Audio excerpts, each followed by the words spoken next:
Alright, hello. So, I got a request to make a video about this cube, the modified V-Cube 6 from 51MoreFun. So I'm going to actually just make a review on it, because that'll probably be the best way to, talk about it and stuff. Give the true quality of the puzzle. And I'm also going to be comparing it with the popular Shengxiao 6x6 as well. The very popular, because nobody likes the V-Cube. I'm going to be very critical with this cube because, it's pretty expensive. The last time I checked, I think it was like around 120 or something US dollars, which is pretty crazy. So, it's pretty important to know just the quality of the puzzle before you want to go about buying it.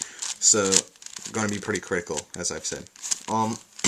So, the stickers, although it doesn't really matter too much, at least the ones that mine came with, mine is white. It's, white, fluorescent yellow, fluorescent orange, regular red, fluorescent green, and regular blue.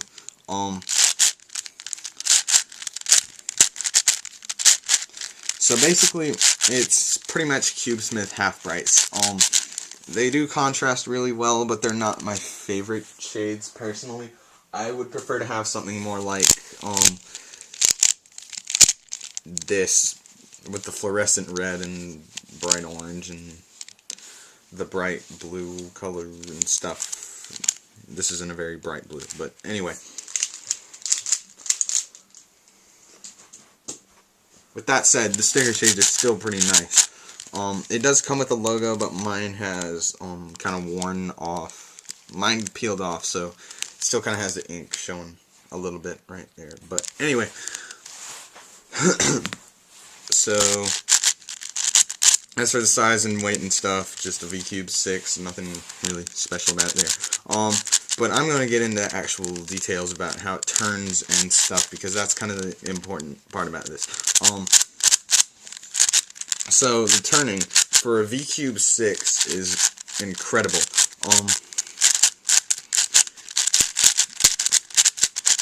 It's a very smooth turning puzzle, and it's just the turning is pretty good. Although comparing it to a Shengxiao here, the Shengxiao is smoother. I will say that. But as for the speed, I think this is where the cube kind of isn't all that great. At least if you haven't taken the time to break it in, which I really haven't done a whole lot of because I don't practice 6x6 that much. The cube is kind of stiff. It's not that bad. I have loosened this significantly since getting it, and that's the good thing about this cube, is that you can tension it, because the core has been, the rivets have been replaced with screws on this cube, but even with the loose tensions, it's still a bit stiff. It's not bad though. For a V-Cube 6, this is incredible. It's just not really fast or anything like that. Another thing about it is, the pins are along this axis here. So, with the pins here and here, this middle layer turns roughly, and this middle layer turns a bit roughly as well. But this one turns a lot smoother than the other two inner layers. Now, all the inner layers are really good for a V-Cube 6, don't get me wrong. But some of the inner layers are a bit rough and catchy. So that's another flaw with the cube. But overall, the turning is pretty good. Really incredible for a V-Cube 6, definitely. Really smooth, and stuff. But yeah. So going on into corner cutting and lockups and stuff. It can do about a piece on the outer layers. The inner layers are probably not is awesome. But you don't really worry as much about corner cutting on big cubes like that. Oh god. Yeah. So, ooh, hang on. Let me fix this here. Okay, there we go. So that never happens while solving, just so you know. I was screwing with it. Overall, the corner cutting is pretty good. As for locking up, though, the cube kind of feels like you have to be accurate with it.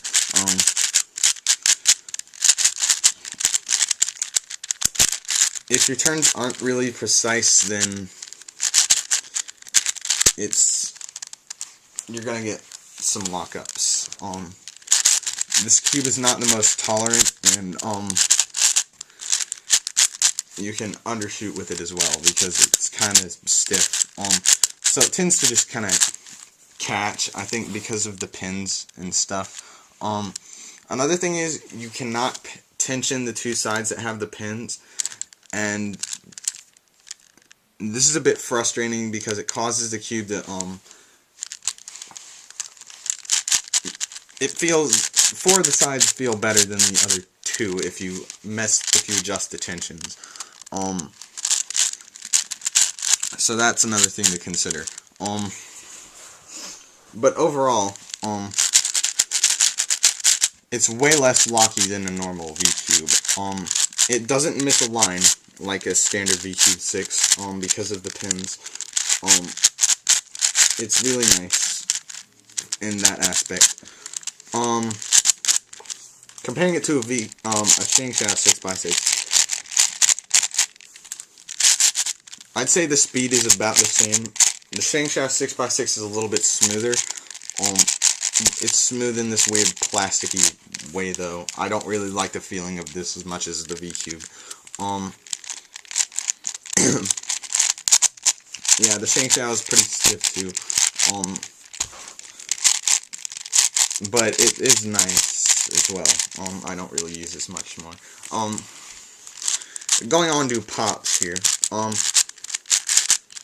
I've had a couple explosions on this cube. Now, like I've said, it's mainly because of tensioning. I didn't get pops when I had this cube on its original tension. But the way it is now, it does pop. However, on the normal tension that I got it at, it was pretty stiff, and that's why I loosened it, and now it pops. So this cube can pop and explode even if you have it set to loose tensions. It's kind of going to be a trade-off unless you take the time to really break this cube in. This cube is going to be really stiff when you get it, definitely. But it will get better. It might not get amazing, but it will get better. So overall, thoughts about this cube. Is it better than a Shangshaft 6x6? The Shangshaft 6x6 is unmodded, by the way. Overall, I prefer my V-Cube from 51MoreFun. But the reason that I prefer it is because of the feeling. Feeling, I think, is the only major difference between these two cubes. Other than that, they're about the same. They're about the same speed. They're about the same with lockups. The Shangshaft locks up pretty much just as much as the V-Cube. They both pop, although I'd say that the Shangshaft is a little bit more likely.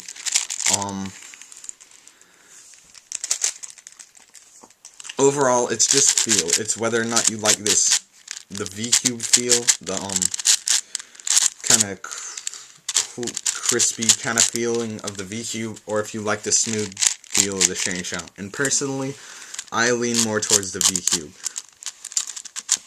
As for recommending this cube, I really cannot say that I recommend this. If you really want to know my overall thoughts, Personally, I recommend you get a VCube and mod it yourself. Because this is a $120 or $30 or something, which is pretty insane. A normal VCube's about $30, $40 or something. I don't know what they go for nowadays, but they're significantly less than this. And modded correctly, they can be even better than this one, I think. So, overall, I'd say get your own VCube and mod it. However, it is a good cube. Now, whether or not you want to spend the money on it depends on how you value it. If this is the only way you can get a modified VCube, this might be worth it to you. But I would say that I definitely recommend getting one and modding it yourself if you can. But if you're like me and you don't want to do that, this might be worth looking into if you have the money for it.